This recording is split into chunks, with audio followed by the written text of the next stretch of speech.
ગઈ તારીખ 19/4/2025ના રોજ એક જાણીતી બ્રાન્ડ શેમ્પુ બ્રાન્ડની કંપનીના ઓથોરાઇઝ પર્સન આવેલ અને જણાવેલ કે અમરોલી પોલીસ સ્ટેશન વિસ્તારમાં વરિયાવ સર્કલ છે એની બાજુમાં ડુપ્લિકેટ શેમ્પુ બનાવે છે. તે આધારે પોલીસ મદદ માંગેલ અને એ આધારે જે તે જગ્યાએ રેડ કરવામાં આવેલ. આ જગ્યાએથી કુલ જાણીતી બ્રાન્ડ જે શેમ્પુ છે એના 16 લાખનો મુદ્દામાલ મળી આવેલ છે. એમાં સ્ટીકર લગાવવાનું મશીન છે, જે શેમ્પુ છે એની બોટલો, એ તમામ મળીને કુલ 16 લાખનો મુદ્દામાલ કબજે કરેલ છે. કુલ 3 આરોપીઓની ધરપકડ કરવામાં આવેલ છે, જેમાં એક જે કામ કરનાર મજૂર છે એની અને 2 માલિકની ધરપકડ કરવામાં આવેલ છે.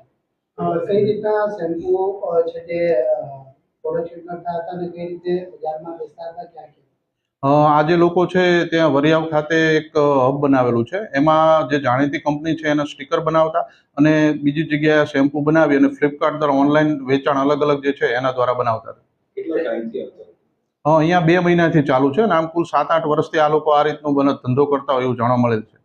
કેવી રીતે સમગ્ર આ રેકેટ બહાર આવ્યું અને અસલી અને નકલીમાં શું તફાવત છે? જે દરેક ઓથોરાઇઝ પર્સન રાખેલા હોય છે જાણીતી કંપનીઓ બ્રાન્ડવાળા, એ લોકો આવી રીતે માહિતી મેળવતા હોય છે. એમને માહિતી મળેલ કે આ જગ્યાએ આ રીતે નકલી શેમ્પુ બનાવેલ છે, જેથી એમની બાતમી આધારે રેડ પાડવામાં આવેલી. તે લોકો બોટલ બનાવી એની ઉપર કંપનીના સ્ટીકર લગાવી દેતા અને જે નકલી માલ છે એને અસલી તરીકે વેચતા હતા. સર, કેવી રીતના આપણે પરખી શકીએ કે આ અસલી છે કે આ નકલી છે? આ લોકો પાસે જે બેચ નંબર હોય છે એના અમુક QR હોય છે. એ બેચ નંબર આધારે તેઓને ખ્યાલ આવે કે આ નકલી માલ